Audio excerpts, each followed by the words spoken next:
Olá, estamos de casa nova. Começa agora o Saber Direito Profissão desta temporada. Um novo formato, mais dinâmico, com informações do mercado de trabalho e curiosidades da carreira. O nosso convidado de hoje é o Maurício Nicásio, professor de Direito Administrativo e especialista em Direito Público. Professor, seja muito bem-vindo aqui. Eu que agradeço, a oportunidade, de estar aqui, Mariana. Muito obrigado. Professor, vamos começar então, Sim. conversando sobre a sua carreira. Sim. Você estava me contando agora há pouco que começou então na aeronáutica. Como é que foi essa transição? Eu tive formação militar, Aí depois da formação militar eu fui para a reserva e resolvi advogar, certo? Já estava formado em Direito, já ministrava aula e resolvi, partir para a militância dentro da advocacia. Entendi. Não gostou da aeronáutica, professor? Não, sim, a força, Eu tenho grandes amigos lá, Tenho muito orgulho, de ter servido, entende? Quando que o direito surgiu, então? Resolveu cursar o direito, você tinha quantos anos, mais ou menos? Eu já vim aqui para o DF, eu vim novo, aqui para o Distrito Federal, eu vim transferido para o Distrito Federal. Então, aqui o Distrito Federal ele respira, o concurso público, o direito público, E eu me senti atraído em termos para a carreira dentro da advocacia, Dentro da docência primeiro, para depois, vir um amor à advocacia. Então, na verdade, veio primeiro a parte acadêmica, é isso? Sim, veio primeiro a parte acadêmica, depois a militância. Entendi. Primeiro o senhor atuou em qual? Em faculdade? Eu dei aula no CEUB, na universidade aqui particular, e no segmento de concursos públicos. A minha formação, a minha praia sempre foi o concurso público. Eu fiz o contrário, em regra a pessoa veio do meio acadêmico para depois para o concurso público. Eu saí do concurso público e depois eu fui para o meio acadêmico. E depois, hoje eu não dou aula mais em faculdade, por causa da questão de tempo, e eu só estou só no segmento de concurso público. Além disso, o senhor também fundou um escritório. Sim, temos um escritório, sim. Também trabalha nessa área, então. De direito público, de concurso público e penal também. Eu tive a formação penal também, em termos de faculdade. Eu ministrei um tempo direito penal e processo penal. Eu também tenho a paixão pelo penal também. E o escritório também atua no direito público, no contexto de administração pública e também no direito penal também. Professor, e na família, alguém seguiu essa carreira jurídica também? Sim, minha filha mais nova também, ela formou em Direito e ela sempre gostou da militância e ela que me alertou, me animou, de abrir um escritório para podermos trabalharmos juntos. Nós trabalhamos, eu e ela trabalhamos juntos, entendeu? Como é que é essa relação, professor, entre é pai e ótimo, filho? ela é muito profissional também, não tem esse negócio de pai e filho, somos sócios, entendeu? Então nos entendemos muito bem, é uma relação assim profissional e também de família também, de muito respeito. Eu a respeito por ela ser jovem, entendeu? E ela também respeita a minha experiência, pela minha idade também. É muito bacana, muito gratificante, a gente ter essa experiência de trabalhar junto com o filho. E essa questão da docência, professor, por que te chamou a atenção, assim, a sala de aula? Por que começar pela sala de aula? Foi quase assim, apareceu uma oportunidade há muito tempo, e eu abracei a oportunidade, Na vida da gente sempre precisa de amigos, para poder, no caso, mostrar um caminho para a gente. Eu sou agradecido a muitos colegas, não vou citar nomes aqui, porque senão eu vou ficar aqui falando muito tempo, mas eu tenho colegas, assim, grandes amigos, que me deram oportunidade, em termos na docência. Só que a docência, essa oportunidade, existe, a gente precisa da oportunidade, mas também tem que fazer a parte da gente, Que não adianta só, não tem indicação, não tem, entre aspas, um nepotismo, uma peixada, Abre-se a porta e a gente tem que chegar a encarar, meter os peitos, Isso e, em regra, a gente erra no início, e vai acertando. Tem que ter dom também para a sala de aula, professor? Então, às vezes, você tem esse dom e não sabe, Então, é muito relativo. Eu entrei na sala, eu tive aquele temor que todos nós temos, Como também temos entrevistas, também nas primeiras entrevistas, mas aí fomos vendo os erros, E tentando acertar, esses erros, acertar o pé e fui adiante, E graças a Deus estou aí até hoje, na docência, há muitos anos já. Bacana. Professor, além disso, o senhor também é presidente da Comissão de Concursos Públicos da OAB aqui do DF. Eu queria entender um pouco mais como funciona essa comissão e como que ela atua. Sim. Essa comissão ela já vem desde a gestão passada, É o segundo, o segundo período dessa comissão dentro da ordem. Então, os presidentes, eles tiveram essa sensibilidade, essa expertise de perceberem que o Distrito Federal é muito voltado para o segmento de concursos públicos. Certo? Porque o DF tem muitos concursos. Eu estou até falando contigo, em off aqui. Hoje, o estado da federação que tem mais servidores é o estado do Rio de Janeiro. Rio de Janeiro, nossa, tem muitos servidores públicos, Federais, os municipais e os estaduais. O DF também tem muitos servidores, mas eu acredito que de forma per capita, o DF é o maior, a maior entidade que comporta o maior número, de servidores de forma per capita. né? Então, o concurso público aqui ele é muito necessário, né? Por quê? Porque os setores da economia, que infelizmente no DF, eles não conseguem abarcar toda a mão de obra que seja no mercado, que entra no mercado. Então, é uma juventude muito grande entrando, né, no mercado de trabalho e o primeiro setor de transformação, né, o setor de produção, eles não são fortes aqui no Distrito Federal. Então, qual a opção do jovem aqui, do adulto, né? Ou ele vai para o terceiro setor, que é o setor de serviços, ou ele vai para o serviço público. Então, essa comissão, né, ela foi muito bem pensada dentro da OAB. Eu acredito que seja a única seccional do Brasil que tem uma comissão só para a questão de fiscalização de concursos públicos. Então, o candidato que se sente prejudicado em um concurso público, né, ele noticia a ordem, né, por meio da Secretaria das Comissões, é deflagrado um processo. Esse processo vem para a comissão e nós deliberamos, né, sobre essa questão, né, dessa pessoa, desse concurso. E quais que são as queixas mais recorrentes, professor, nesse âmbito de concurso público que chega para vocês? É porque nós atuamos até antes da homologação do concurso público. Às vezes uma falha no edital,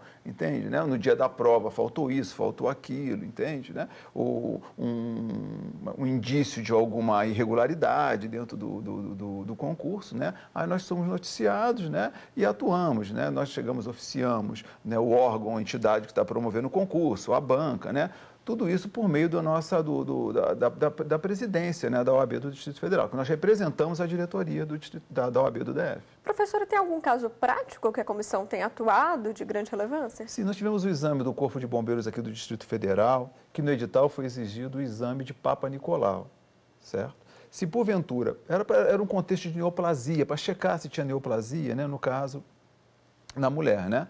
Então, tinha que ser feito esse exame, quem não quisesse fazer o exame tinha que ter uma comprovação de que nunca tinha tido relação sexual. Então, no caso da mulher, é uma questão pessoal íntima, né? Eu acho que não caberia, no caso, né, entrar nessa seara. E vocês receberam reclamações? Recebemos a reclamação, oficiamos o Corpo de Bombeiro, né, por meio da ordem, né? O bombeiro ele sensibilizou, né, e amenizou. Não resolveu como nós queríamos, mas pelo menos, né, não ficou uma coisa assim tão agressiva, né, como eu poderia dizer, que afetasse a intimidade no caso das meninas.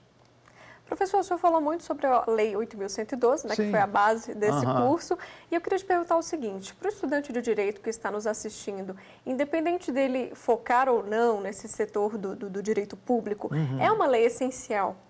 Sim, a lei, é o que eu falo em sala de aula. É uma das poucas matérias do direito que você vai estudar em um concurso que você vai respirá-la todo dia dentro do serviço público. Então, o servidor público, sempre que ele chega na repartição pública dele, ele vai se deparar com a Lei 8.112. É um servidor que foi exonerado, é um servidor que entrou em exercício, é um servidor que tirou férias, tirou uma licença, foi afastado, recebeu a remuneração, a gratificação. Então, ela acompanha, né, o servidor durante toda a vida. Certo? É como se fosse a CLT, né? A CLT aqui fora do seletista e a Lei 8.112 para o servidor federal. E, na sua opinião, professor, precisa ser atualizada? Olha, existem algumas lacunas na lei, né? Até hoje a lei não foi feita, né? Uma revisão assim imensa, tá? Ela é de 90? Ela é de 1990, vamos aí para quase 30 anos de lei, né?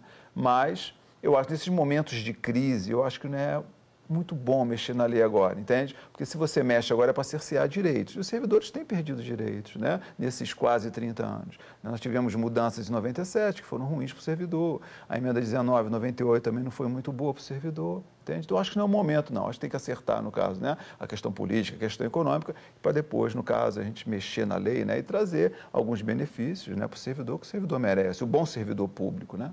Professor, em sala de aula, o que os alunos mais te perguntam sobre essa lei que é tão importante? Os alunos, assim, né, eles perguntam muito sobre os direitos e as vantagens que o servidor tem, né? Os direitos, as licenças, os alunos indagam muito, os afastamentos. A parte disciplinar também preocupa muito hoje o aluno, né? O aluno sabe que se porventura ele cometeu alguma infração disciplinar, as punições vêm mesmo, né? Em regra, né? Existem muitas demissões no Serviço Público Federal, às vezes não noticiam, tá? Mas há um tempo atrás era uma média de 1.000 a 1.000 e poucos servidores demitidos anualmente. É mesmo, Então professor? são muitos servidores demitidos. E por questões de Sim, em regra, né, por má aplicação, né, de verbas públicas, entende, né, de improbidade administrativa. Então, existem punições, sim. Eles não noticiam, mas existem. São Então, muitos essa servidores estabilidade demitidos. também, ela tem um certo limite, né? Porque todo mundo passa no concurso e fala, pronto, agora eu estou... Ah, sim, ele tem a estabilidade desde que ele atue dentro da lei, né? A lei, ela tem os artigos lá das condutas, do 117 e 132, que se o servidor praticar alguma daquelas condutas, né, fatalmente ele vai ser punido, sim. Então, ele é estável desde que não pratique nenhuma infração disciplinar. E existem também os PADs, né, professor? Ah, Conta sim, um pouquinho para a gente né? sobre Os isso. processos administrativos disciplinares, não é isso? Então, o servidor, quando ele comete qualquer infração, dependendo da gravidade, ele pode responder a uma sindicância ou responder a um processo disciplinar, que ele é mais pesado, né? As penalidades são mais pesadas dentro do processo disciplinar. Suspensão por mais de 30, os rompimentos de vínculos punitivos, demissão e as cassações. E quais são as possibilidades, por exemplo, para um profissional desse ser exonerado, perder o cargo? Ah, sim, a demissão basta que ele pratique uma conduta, né? Ele vai responder um processo, né? Sempre garantindo ampla defesa e o contraditório para ele, que a Constituição manda, né? Então, existe a possibilidade, sim. O servidor tem que estar atento, né, que a demissão, se ele cometer infração, ele pode ser demitido, sim. Perfeito. A Professora... estabilidade não segura, entendeu? As coisas erradas, não, né? Ela só segura as coisas boas, só. Tá certo. Professora, eu te peço um minutinho, então a gente faz agora uma rápida pausa. Depois do intervalo tem mais bate-papo e informação para você.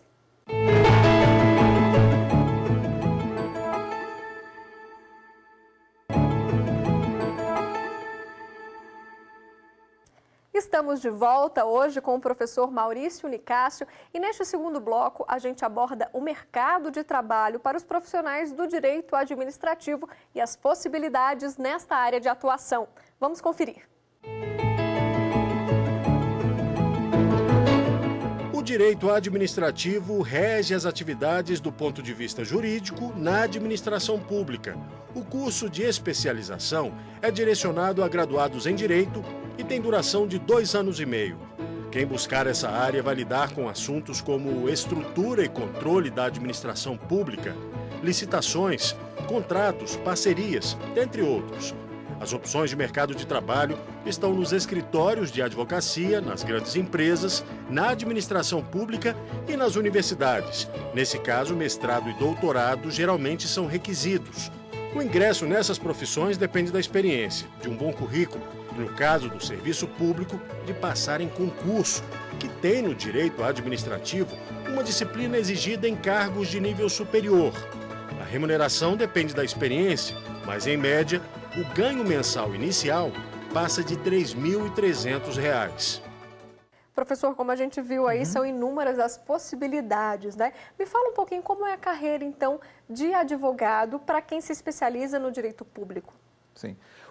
Aqui o Distrito Federal, né, ela é uma entidade política que favorece a isso, né? Ou seja, né, a maioria dos órgãos e entidades federais estão aqui no Distrito Federal, o próprio Distrito Federal, é isso? Que ele tem competências de município e também competências de Estado. Então, isso tudo facilita, abre o leque para a área de atuação dentro do direito público, não é isso? Tá? Ou, no caso, é o particular contra, né, as entidades, a União ou o Distrito Federal. Então, hoje as oportunidades aqui no DF são boas, sim, né? Em termos de concurso público também, né? Militar dentro dessa área do concurso. Professor, em quais áreas, então, esse aluno pode atuar na prática?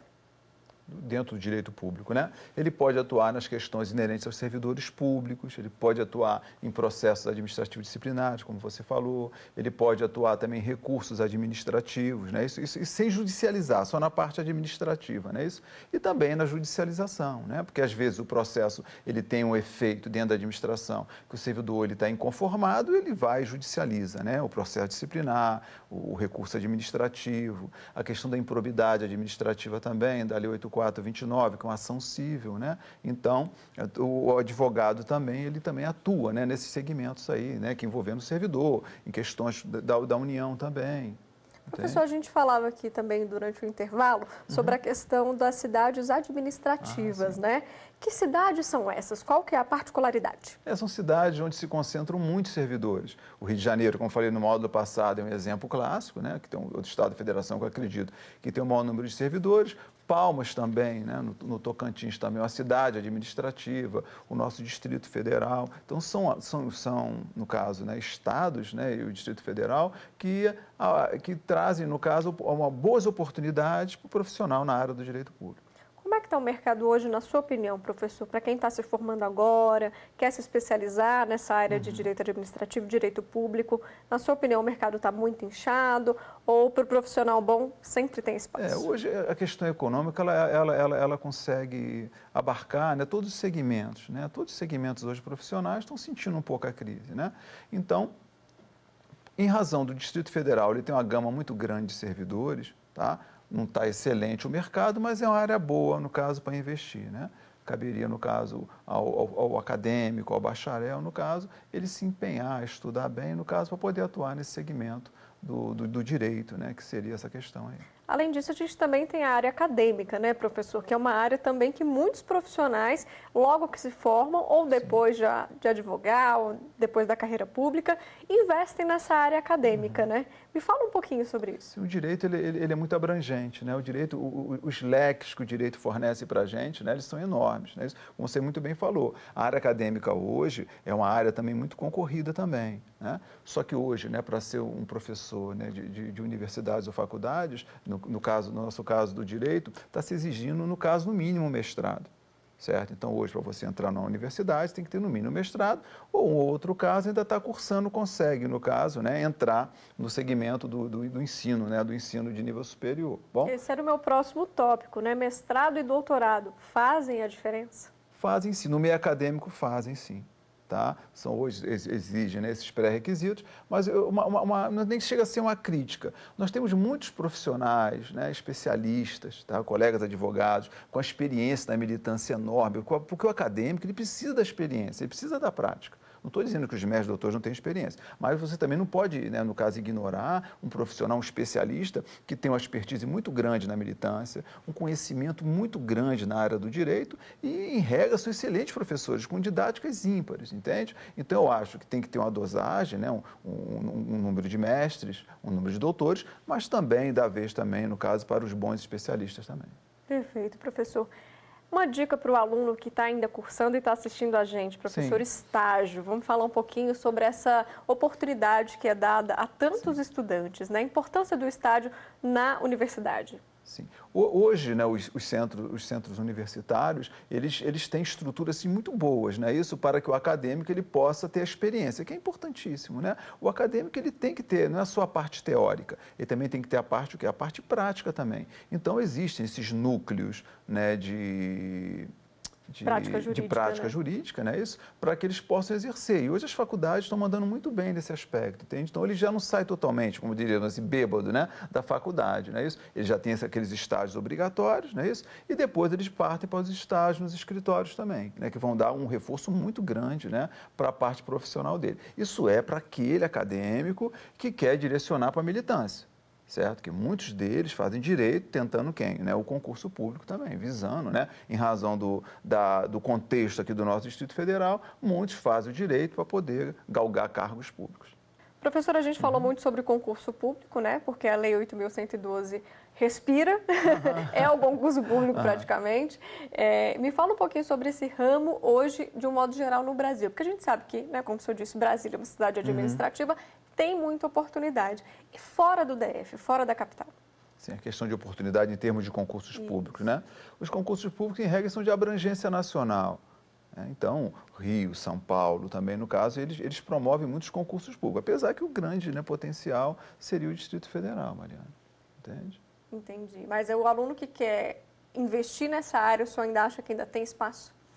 Para estudar, no caso, para poder fazer concurso público. Sim, existe o espaço, sim. Né? Os concursos eles diminuíram um pouquinho, tá? Mas eles têm que existir. Né? Todo dia tem servidor aposentando, infelizmente tem servidor falecendo, tem servidor sendo exonerado, né? Então, existe essa necessidade. Porque quem presta o serviço público é o servidor público, né? Então, se nós, no caso, pagamos impostos, né? Todos nós pagamos, então esses impostos, teoricamente, eles têm que ser convertidos em prestação de serviço público. E quem presta o servidor. Então, não tem como acabar com o servidor público, né? Eles podem diminuir um pouquinho, é meio sazonal. Quanto maior a crise, menos concursos. Mas, né, o concurso está aí, né? O concurso não acaba. Ainda falando em concurso público, professor, o que está muito também na moda e agrada muitos estudantes são os cursos online, né? Muita gente não tem tempo, Sim. então é uma praticidade. E o mercado também para esse tipo de gente que quer investir na área acadêmica, mas não tem às vezes um tempo de ir toda semana numa faculdade dar aula, o curso online também é uma opção? Sim, o curso online não deixa de ser uma realidade, né? A parte virtual em termos de ensino, né? No ensino universitário, alguns cursos não têm ainda, né? A parte online, né? Outros têm. No segmento de concursos públicos também, né? Existe muito essa parte online, mas nós temos aquele aluno que ele gosta do corpo a corpo, né? Isso aí nunca vai acabar também, acredito, né? A aula presencial, que tem aluno que gosta do corpo a corpo. Eu né? sou uma dessas. É, porque ele tem que estar ali, ele se obriga a ir à aula, entende? Ele se obriga ali a estar estudando, ou tem outros não, que já chegam de repente num nível altíssimo, né? Eles já viram até um autodidata também. E precisa também até, às vezes, de mais disciplina para você conseguir concluir um curso desse, né? Sim, E determinação para... Perfeito. Ele vai ter que se empenhar muito, né, para poder, principalmente a parte profissional, né? Então, o online, a teoria, ele passa muito bem, mas a parte profissional ele vai ter que correr atrás. Perfeito. Professor, vamos falar um pouquinho sobre ética, então, dentro da advocacia, que é um assunto que eu acho que também todo estudante de direito tem que estar por dentro, a ética, né? ela está muito assim, né? O Brasil todo, né, cobra nessa parte ética, principalmente o advogado, né? Então, uma pessoa, quando ela vai procurar um advogado, ela se encontra numa lide, num conflito, né? De interesses ali, né? De intersubjetivo ali. Então, a pessoa já está com o emocional abalado, ninguém procura advogado porque quer, porque precisa, né? Então, cabe hoje, e sempre ao profissional, né, que atende essa pessoa que está necessitando, né, de um auxílio jurídico, a parte ética. O nosso código, ele preza muito a ética, né? Infelizmente, em todo segmento profissional, né, qualquer tipo de segmento, nós temos pessoas boas e pessoas ruins, certo? Mas a advocacia, ela tem que primar sempre pela ética na relação dele com o cliente e com o próprio também, com o próprio serviço público. Perfeito. Professor, e para aquele estudante que está querendo se especializar em uma área e ainda está indeciso, quero que você defenda essa bandeira aí do direito administrativo e do direito público. Por que investir nessa área? Sim, é o que eu tinha falado, né, que nós falamos antes, né? A questão do direito público, né, da parte dentro da administração pública, né, trazendo o direito público, né, para a parte administrativa, né, é necessário investimento. Então, cabe ao acadêmico, ao bacharel, ao advogado, ele estudar muito, se especializar em um ramo desse, né, que nunca vai deixar de ser promissor dentro da administração. Certo? Dentro do Distrito Federal, que seria o direito público aí voltado para a administração pública, principalmente aqui no Distrito Federal. E essa matéria, professor, na grade curricular das universidades, mais ou menos com quantos anos o aluno vai estudar, né? No primeiro semestre, no segundo semestre, já no terceiro ano da faculdade? Quando que o aluno começa a ver esse assunto na faculdade? Eu não sei, já tem um tempo que eu saí do meio acadêmico, né? Mas parece que o administrativo ele vinha em 2 semestres, em 10 semestres eu só via 2 semestres de direito administrativo. Você acha pouco? 2 semestres de direito constitucional é muito pouco, né? Não dá tempo para o colega professor, né? Que a culpa seja do professor, né? Mas dele chegar e ministrar, né? Isso, um conteúdo muito extenso, que é o direito administrativo e o direito constitucional. Entende? Então, eu acho que aí ele vem, no caso, ele forma e continua se especializando, né? Faz um após. Ele vem também, muitos colegas vêm fazer cursinhos com a gente, entende? Para pegar uma bagagem maior dentro do direito administrativo. Uma dúvida de muitos alunos, professor, quando se forma, faço uma pós ou já encara um mestrado? Porque também tem que ter uma maturidade para encarar um mestrado, né? Qual que é a sua opinião? Assim, né, a meu ver, caberia ele primeiro fazer uma especialização, né, uma boa especialização, tá, dentro da área que ele gosta, se for no direito administrativo, e depois dessa especialização, né, já servir de link para o mestrado, né, futuramente. O senhor tem mestrado, professor? Não, ou tinha, não, só minha especialização. E essa especialização foi em qual área? Foi em direito público, né, minha especialização em direito público. Entendi. Então, o senhor indica essa área? Sim, para quem tem, né, tem pessoas que gostam, né, de outras áreas do direito privado também, que é muito promissora também, né, a questão do direito civil, mas o direito público, eu acho que ele é mais abrangente aqui para a gente aqui. Professor, existe um perfil específico para quem vai entrar em sala de aula, para quem vai dar aula para concurso público? Sim, né, o professor de concurso público, ele tem que ter um poder de síntese muito grande.